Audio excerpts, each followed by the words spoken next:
Kamusta na po itong aking mga nagagandahang subscriber? Siyempre, ay bago po tayo pupunta sa ating umaatikabong usapan, ay nais ko po munang batiin kayong lahat. Ipahatid ko ang aking mapagpalang pagbati sa inyong lahat na mga subscriber ko, followers at mga viewers, na sana manawari ligtas kayo sa lahat ng uri ng kapahamakan, ligtas sa lahat ng uri ng mabibigat na sakit.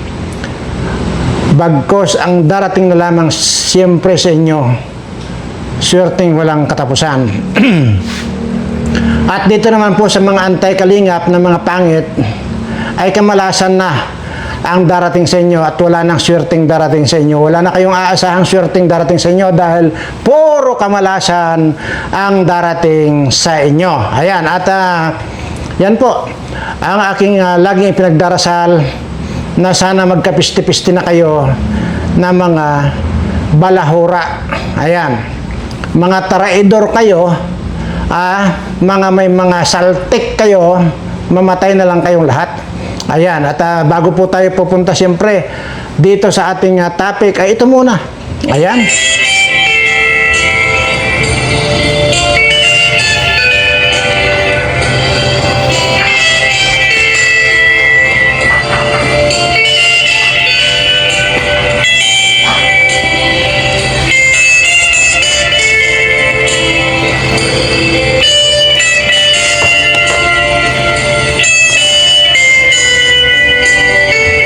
Yehey! At ayun na nga po mga kababayan, mga subscriber ko, ay gusto ko lamang pong pasadahan itong dalawang may saltik sa ulo. Itong si Sangkay Bangkay at itong si Marilyn Totiang. Ayan. Ito pong dalawang ito ay kumpirmado po na may mga saltik po at may kaltog po ang ulo nitong dalawang ito. Ipapaliwanag ko po kung bakit may saltik ang ulo nitong Sangkay Bangkay na ito, no? Una, ay talagang kung makasipsip ito sa kalingap ay wagas. Akala mo naman, totoong kalingap ito. Bagamat ito ay nagkiklim na kalingap, bagamat na kinikilala na kalingap itong si Sangkay Bangkay na ito, ay para sa akin, yan po yung tinatawag na malasado at may kaltog sa ulo. Kagaya lang po nitong si Marilyn Totiang. Ano? Kaya ko po nasabi yan, una, antimano, nag-react agad siya. Gumawa agad siya ng reaction video doon sa in-upload na video ni na Kalingap Dan at saka yung kanyang kanyang misis at saka yung kanyang kapatid na si Hana. Nag-reaction agad itong bobo na ito. Hindi lahat ay bibirada ka. Dapat yan ay inaalam mo muna. Dapat yan pinag-aaralan mo muna. At dapat yan ina-analisa mo muna. Hindi bumirada na itong gonggong na ito, Sangkay Bangkay. Anyway, dahil reactor ka kuno ng kalingap, wala akong pakialam sa iyo kung ikaw ay membro o reactor ng kalingap. Wala akong pakialam sa iyo dahil unang-una, sabi ko nga sa inyo, huwag nyo akong uunahan dahil pag inunahan ninyo ako, habang buhay na ninyo akong kaaway. Yan ang tandaan ninyo. Ngayon, ito lang yon. Ipapaliwanag ko lang itong bobo na Sangkay Bangkay na ito. Kung sana ibang tao yan, sinakalingap Dan na yan, Hana at saka yung girlfriend ni or asawa ni Kalingap Dan. Kung ibang tao sana yun birahin mo ng reaksyonan mo agad-agad.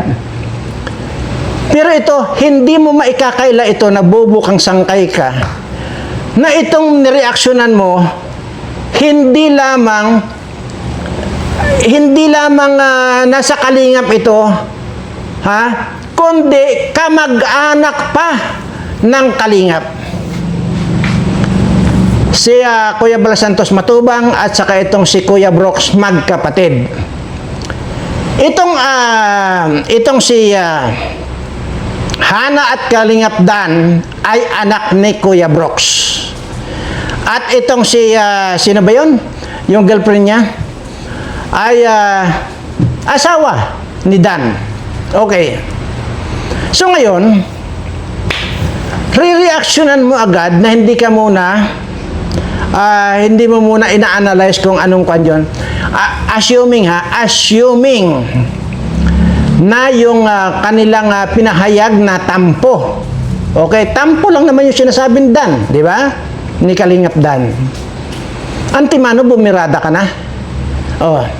Sabi ko nga, kahit na hindi tampo yung, kahit na totohanan na may galit sila, dito, kay Kalingap Rab at saka dito sa tiyuhin nila, si Kuya Bal Santos Matubang, sabi ko nga still, wala kang karapatan na kung ano-anong sasabihin mo. May paghahamon ka pa doon sa girlfriend ni Kwan, ni Kalingap Dan. May paghahamon pa na gagong sangkay na ito.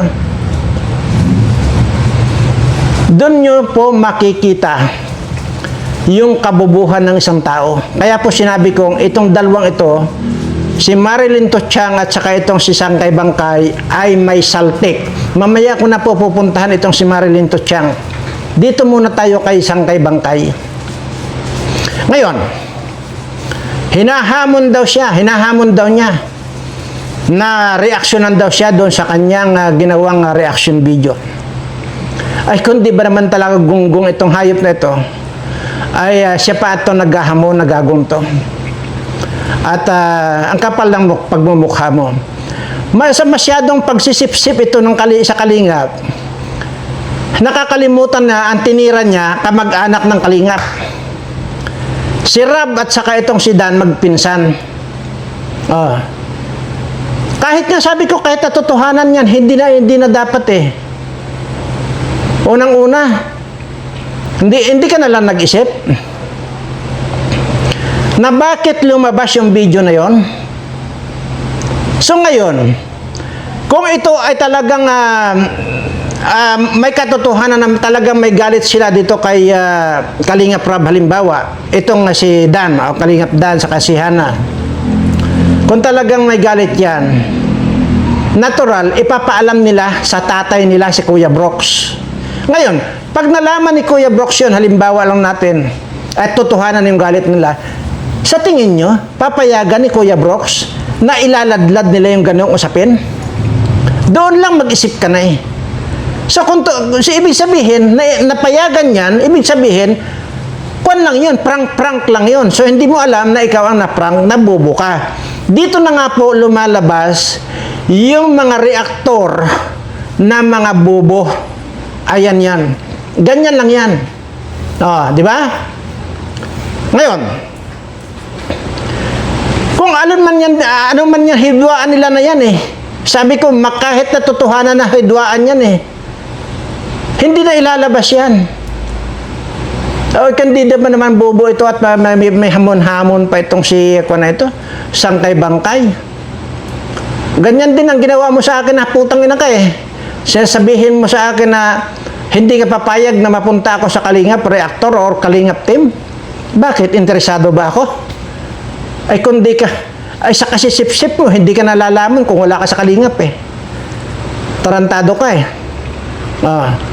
Pare-parehas kayong manggagamit sa Kalingap, sa totoo lang. Ako, wala kayong masabing nang gagamit ako, nagpapalakas ako ng channel ko dahil mayroon na akong subscriber bago ako nakialam. Tayo, lalo na yung putang ina yung nuli na manyak, matanda na manyak. Mamaya, pag-usapan natin ng mga putang na ito, mga walang utang na loob. Dito muna tayo sa Sangkay Bangkay na ito. Yan ang pagkakasabi na itong tarantadong to. Hindi raw siya papayag. Imagine mo pangungunahan mo ang may-ari ng Kalingap na sasabihin mo hindi ka papayag kung papasok ako. Unang-una, hindi ako papasok. Kahit pa anong offer sa akin, tarantado ka, hindi ako patay gutom na kagaya mo, hindi ako scammer na kagaya mo, no? Gago ka. Okay. Mabalik naman tayo dito kay Marilyn Totiang, na ngayon ay nanggagalaiti siya dito kay Beyonce na kwan. Nagsimula ito doon sa hindi pagbati sa kanya. Ngayon bumabalik sa kalingap. Bumabalik sa kalingap itong gagamatanda na ito. Pero noong nag-reaction ako doon sa pagtataraidor nitong mga pamilyang anghit na ito, galit na galit sa akin to si Marilyn Totiang na ito. Ang kinampihan niya yung mga anghit. Pero wala siyang sinasabi na pagkampi dito kay Kuya Bal Santos Matubang, yung pambabastos itong mga pamilyang anghit, mga pamilyang taraidor na ito, kinampihan niyan si anghit. Hindi si Kalingap Kuya Bal Santos Matubang. Yan yun. Tapos ngayon, hindi lang siya binati. Nang gagalaiti sa galit dito kay Beyonce. At ngayon gusto siyang bumalik. Again, kung ako ang tatanungin din ninyo, kung ako ang tatanungin ninyo kung tatanggapin sa kalingap, kung tatanggapin ulit, iisa lang po yung stand ko. Hindi po ako mag-i-impluensya sa kalingap kung tatanggapin o hindi. Ibinibigay ko po yan ang desisyon sa may-ari ng kalingap. Dahil yun po ang ugali ko. Wala po akong karapatan na magsabi na, oy, huwag mong tanggapin yan, Kuya Bal Santos Matubang, kung bumalik. Hindi po yun ang ugali ko. Hindi po kagaya itong mga malasado na ito na mga kalingap reactor daw kuno itong sangkay-bangkay na ito. Pangungunahan na niya agad yung may-ari ng kalingap. Doon niyo po makikita yung pagiging bobo ng isang tao. Dito, sa mga pagbabalik-balik ito ni Marilyn Totiang, wala po akong masasabi diyan. Natural. Ang magdedesisyon po dyan si Kuya Bal Santos Matubang at saka si Kuya Rab. Ganyan lang yon. Wala po ni isa ang pwedeng magsabi na huwag niyong tanggapin yan. Tanging si Kuya Bal Santos Matubang lang at itong si Kalingap Rab ang magdedesisyon. Wala na pong iba. Yun lang. Pero, ang sa akin po dito,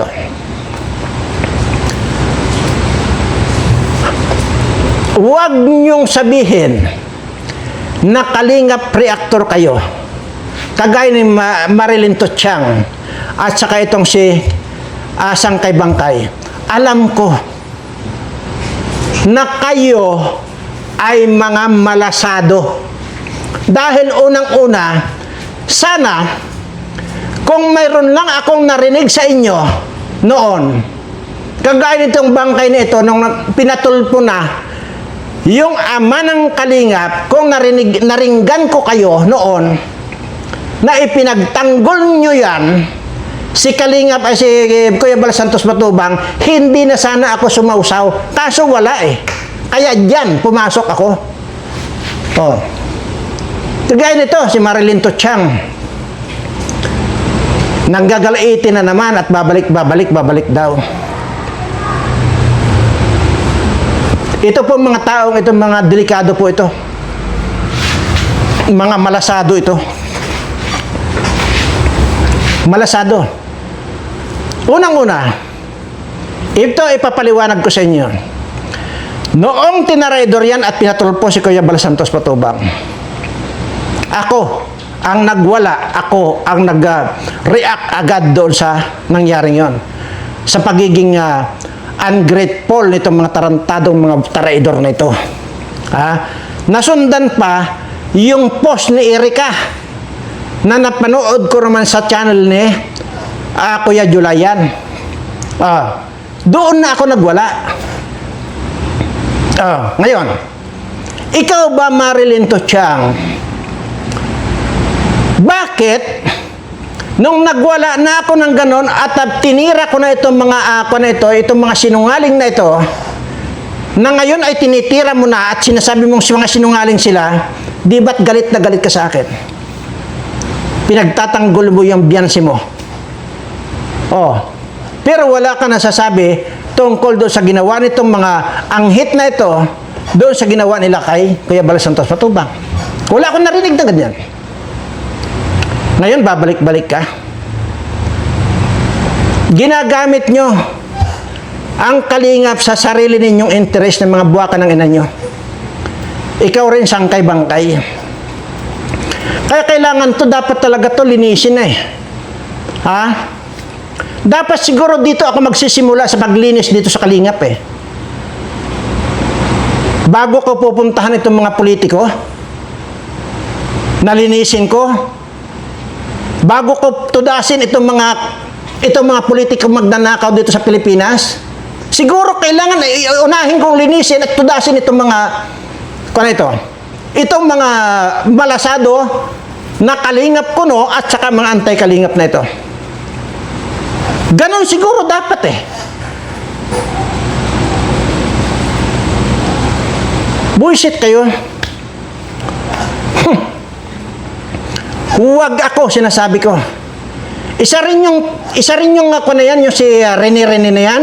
Akala mo kung sinong napakatalino na uungkatin yung foundation ng kalingap.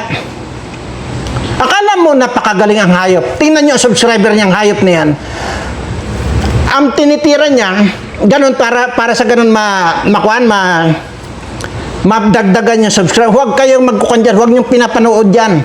Yung mga nakasubscribe na dyan kaya sa kalam na yun na parang abnormal na parang may sira ang utok-tok. Ha? Saan ba ang bahay ng hayop na yan? At buldosorin ko nga yan. Bullshit ito. 8,000 lang ang subscriber niyang gagong yan. Akala mo kung sino napakatalino na magsasalita dito kay Bal Santos Matubang. Akala mo kung sinong matalino na magsasabi tungkol dito sa Kalingap Foundation. Lahat ng tao, lahat ng ginagawa natin dito sa mundong ito, ang lahat hangad natin dito, ang gumaan ang buhay natin at kumita ng pira. Lahat yan. Ultimong mga relihiyon yan, business yan. Ha? Negosyo yan. Lahat, walang hindi negosyo. Bakit ang laki ng inggit mo dito sa Kalingap? Bakit hindi mo tirahin itong mga politikong ito na magnanakaw sa bayan at pinagnanakawan itong mga taong bayan na ito ang sanhin ng kahirapan ng mga kababayan natin? Bakit itong Kalingap Bal Santos Matubang ang tinitira mo ng ganyan? Isa kang hunghang. Buwak ka ng ina ka. Bullshit ka. Anyway, mapunta tayo dito kay Nuli. Isa ring hunghang itong Nuli na ito. Hindi ba? Kaya ka nag-i-sponsor na hayop kang matanda ka dahil may pagnanasa ka? Hindi ba? Huwag ako. Huwag ako ang paandaran ninyo. Tumanda ako bilang investigador. Kaya alam ko, gumagawa pa lang kayo ng mga, bumubuka pa lang, yung mga bibig ninyo, alam ko na kung saan patutungo. Tarantado. Ikaw, Nuli, ito ang hamon ko sa iyo. Magkano ba yung binigay mo kay Joy? Yan ang tanong ko sa iyo. Hindi kasama dito yung Hindi kasama dito yung mga kinuliktahan mo ng pira sa mga kaibigan mo. Hindi kasama. Sarili mong pira. Magkano ang ibinigay mong pira kay Joy? Sabihin mo sa akin, dodoblihin ko, magpakita ka ng resibo, babayaran kita, dodoblihin ka pa. Magpakita ka ng resibo. Tanginang mga ito, kaya yabang? Ha? Kaya hindi umaangat yung mga ninyo yung mga channel ninyo. Kasi napakaaga pa. Wala kayong pagkakaiba dito sa mga politikong mga gonggong, mga tangat, mga bobo. Pare-parehas kayo. na kapag ka may gusto kayo, ang babait ninyo, madiputa kayo. O, kagaya itong nuli na ito. Bait-baitan tong gagong ito. Pero, tarantado rin pala. Ganon yan eh. Ganon din yung mga politiko.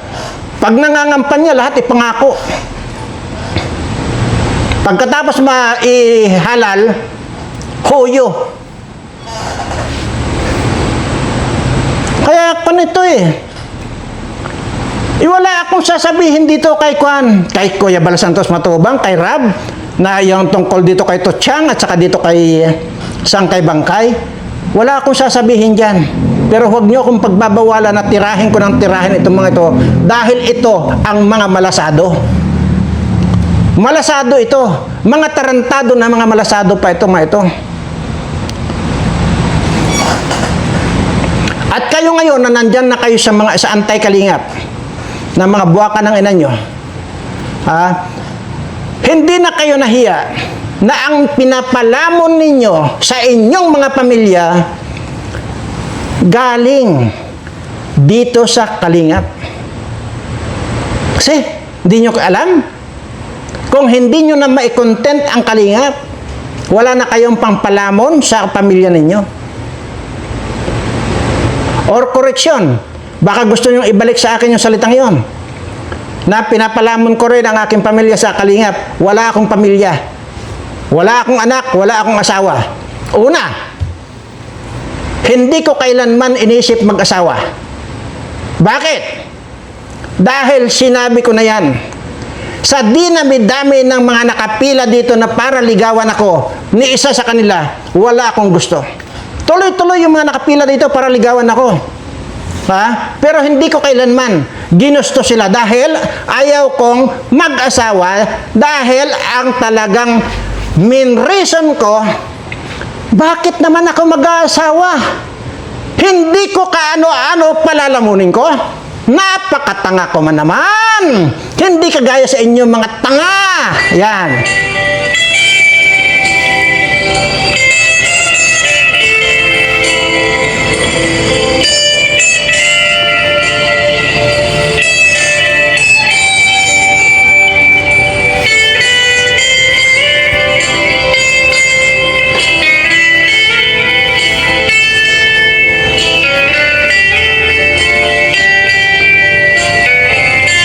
Kaya Kwan yun po sinasabi ko sa inyo. Kasi ibabalik na naman to sa akin eh. Kagaya nung isang yung babae dyan na puro ote ng salita. Ang bibig, puro puki daw, puki.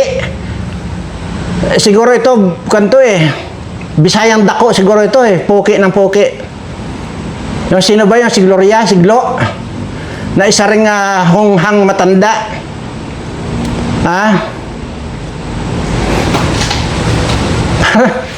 Hoy.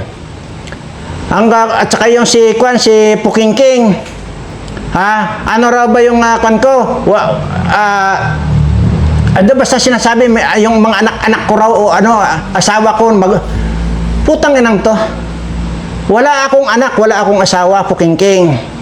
Pero ganun pa man, kahit maghubad ka sa harapan ko, duduraan kita. Tandaan mo yan, Pukingking. At yung Glo na yan, na isa ring mukhang aswang, tanginang mga ito. Katatandaan itong mga ito, parang mga kambing kung maglibog. Sabagay, may kasabihan tayo na ang ilog daw kahit gaano kalalim at kalapad, yan ay pwedeng harangan. Pero kapag kalibog na, hindi na pwedeng harangan yan. Ganito itong si Pukingking at saka itong si Gloria. Ang tatanda ng lilibog pa. Bullshit kayo. Atensyon, nuli. Nuli. Tinatanong kita kung magkano yung ibinigay mong kwarta dito kay Joy. Magpakita ka sa akin ng resibo yung pira mo na hindi mo ipinanghingi Kasi may nakita ko nang hihingi ka para makapagpasikat ka lang, manghihingi ka. Hindi ko alam kung anong hidden agenda mo at nagpapasikat ka kay Joy. Kapal naman ang mukha mo. Baka naman sa totoo lang po, sa tagal ko naging investigador, yung mga ganyang katatanda, na nagpapasikat-sikat sa bata, abay mayroon pong pagnanasa yan. May pagnanasa yan. Kaya nga ang dami-daming nare-rape eh. Lalo na yung kapanahunan ko, nung nandyan pa ako sa Investigation Division, ganito lang yan. Bata, kung ano-ano mga binibigay niya. Una, binibigyan niya ng 50 pesos. Pero matagal yan, win-work out talaga yan. Hanggang sa mapaamo niya yung bata, hanggang 100 na. 100 nagbibigay na, ay nag-aaral-aral ng elementary yung bata. Yan na. Hanggang sa binibigyan na niya ng 100. Hanggang sa nakuha na niya yung loob ng bata. Kaya nung nakagawa siya ng paraan na ang sinasabi ay ibibili daw siya ng mga damit. Kaya sumama ka, kailangan mong sumama para sa ganon ay masukatan ka. Magiging tamang-tama yung damit na bibilhin ko sa iyo. Siyempre yung bata, matagal na niyang binibigyan-bigyan, sumama yung bata. Alam ginawa? Maraming bisis ito, hindi lamang po 5 bisis ito nangyari. Yung ganun pare-parehong modus na yan. Sumama yung bata. Dinala niya sa kagubatan. Doon niya nirip. Nirip na pinatay pa. See? Marami yan. Maraming magkakaiba lang ang istoryan. Sabi ko nga sa dami kong experience na ganyan. Kaya dito pa lang sa video, kagaya nitong sangkay na ito, nakita ko pa lang ito nung nag-reaction siya doon sa mga videos ko, ng itong tarantadong yan. Sabi ko, hindi mapapagkatiwalaan itong taong ito. Yun agad ang kwan ko. Yun agad ang nakita ko sa pagmumukha itong bangkay na ito. Aba, lumipas nga yung isang araw. Abay, nakita-kita ko na lang na ganun pala ang pinagsasabi sa akin. At ganun din yung natuklasan ko na yan ay in-scam niya yung taong may nag-undergo ng ano yun?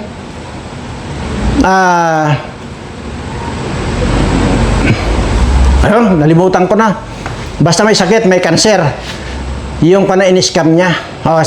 At natulpo. So, mali yung pagkakabasa ko sa mukha nitong gagong to. Hindi ako nagkamali. Kasi sabi ko nga po, ang tagal ko bilang investigador. Tingin ko pa lang sa isang tao, alam ko na, yung mga malasado, kagaya itong si Marilyn Tochang na ito, malasado ito. Tingnan nyo yan. Obserbahan ninyo yan. Aywan ko lang. Baka maya nandyan na yan kay Kwan. Kay, kay Kapiso. Kahit binabanatan niya si Kapiso ngayon, baka nandyan na yan. Baka hahalik na kay Kapiso yan. Yan yung mga malasado. Kaya sabi ko kanina, parang gusto kong unahin linisin itong Kalingap eh.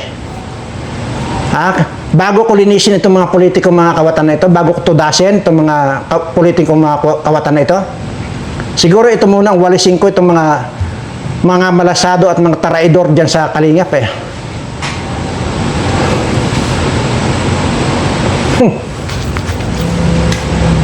Gago itong mga tarantadong ito. Yan, mabalik tayo doon sa mga andami yan na mga ganong kaso. Kaya dito, nagtataka ako rito kay Noli. Kunwari, nag-sponsor na yan. Wala akong tiwala sa pagmumukha nito. Aywan natin, baka mamaya, hindi natin alam, baka mayroon lang biglang lalabas dyan na against dito sa pinag-uusapan natin. Ah. Hindi ko alam. Pero ang tingin ko rito, hindi mapapagkatiwalaan to. Sponsor yan, mayroong hidden agenda yan. Mayroong sa hidden interest yan, personal interest. Kaya ang sinasabi ko, total mayabang ka rin lang, at alam ko naman na ikaw ay utosan lang, messenger ka lang na gunggong kang matanda ka, magkano yung binigay mo kay Joy? Magpakita ka ng resibo, babayaran kita, dodobluhin ko pa. Tarantado ka, huwag ka lang ngayon, dyan na. Ang pinupurinan niya, itong si Anghet, di sige, yan ang bigyan mo. Kaya lang, parang mukhang huli ka na yata. Huli ka na. Huwag ka na sumausaw. Alam mo kung bakit? May nauna na sa iyo. Kaya huwag ka na magpaplano. May nauna na. Ha? Yung ba namang kasibaan sa laman, kasibaan sa pira, kasibaan sa lahat? Mabilis yan. Kaya ikaw, huli ka na. Maghanap ka na lang ng sisibain mo. Tangin ang mga ito. Kaya huwag nyo akong re-reactionan. Nasasabihin yung below the belt ako, mga tarantado kayo. Ha? Tapos ilalagay ninyo yung mga ninyo, yung mga thumbnail, yung mukha ko sa thumbnail ninyo. Oh. Tapos sasabihin yung below the belt ako. Di tarantado kayo, mga hunghang kayo. Below the belt pala ako, bakit niya pinanood? Sasabihin nga nitong sangkay nito, nung una pa lang daw, hindi na niya gusto yung tabas ng bibig ko. Ay putang ina ka, mas maganda naman yung tabas ng bibig ko kasi sa tabas ng pagbumukha mo eh. Buong mukha, masama ang tabas mo. Ha? Buong tabas ng mukha mo, scammer ka. Oh. Tarantado ka. Tanda, akalain mo. Kamag-anak ng may-ari ng Kalingap na pinaglilingkuran mo at pinagkakikitaan mo at yan pinapalaman mo sa pamilya mo. Pakikialaman mo. Itong si Dan at kanyang kapatid ni si Hana, pakikialaman mo at saka yung kanyang girlfriend. Nalimutan ko lang ang pangalan ng girlfriend ni Kalingap Dan. Oh. Pati yung pakikialaman, hinahamon mo pa. Bakit ako na naghamon sa iyo ng patayan, bakit hindi mo ako patusin? Kung talagang matapang ka, ay sinasabi niya, kung talagang matapang kayo, nasabi niya, hinahamon kita, ano kami, hindi na nahiya. Babae yung hinahamon, ako hamunin mo. O dyan tayo sa diet, pupuntahan kita sa diet. Tarantado ka. Siguraduhin mo lang na hindi ka atras, baka, nako, gago ka. Problema ng, kung mayroon mang, kung totoo man yung mga binitawan nilang salita dyan, problema ng pamilya yun, huwag mong pinanghihimasokan at bobo ka. Diyan nakikita ang kabubuhan ng isang tao. Alam, sa totoo lang, ha? Kung ang tatanungin mo kung may galit ako dito kay Kalingap Dan, malaki ang galit ko dito kay Kalingap Dan. Bakit? Kasi mas gwapo sa akin eh.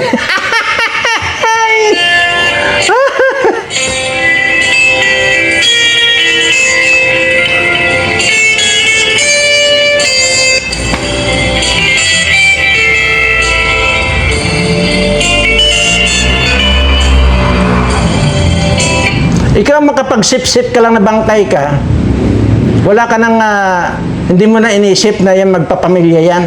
No, ngayon alam mo, na mas malaki ang galit ko dito kay Kalingap Dan, pero hindi ko tinatapik. Ha? Alam mo yan. Ngayon, alam mo na mas malaki pala ang galit ko dito kay Kalingap Dan.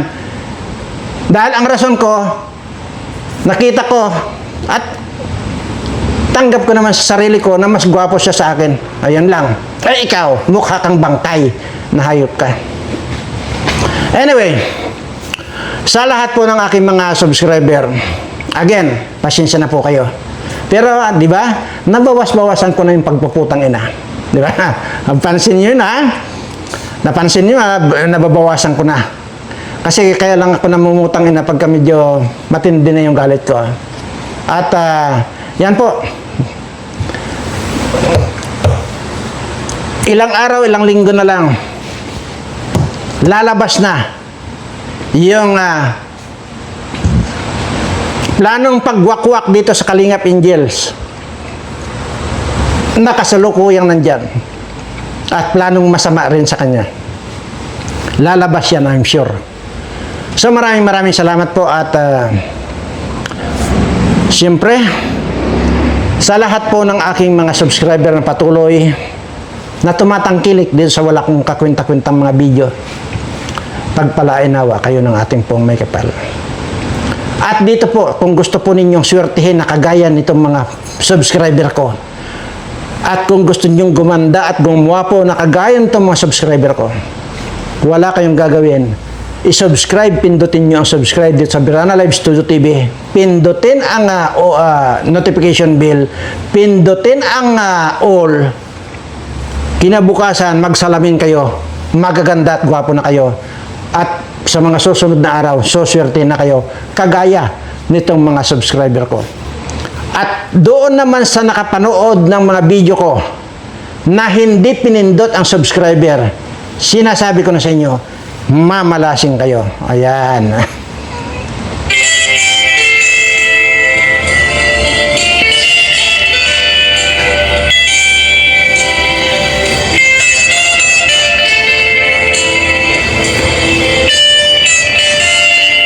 Ayan po, at siyempre, bago po tayo magtapos ay hindi naman po pwedeng kalimutan ko yung lagi kong naririnig sa akin na sa lahat ng mga subscriber ko, mahal na mahal ko po kayong lahat.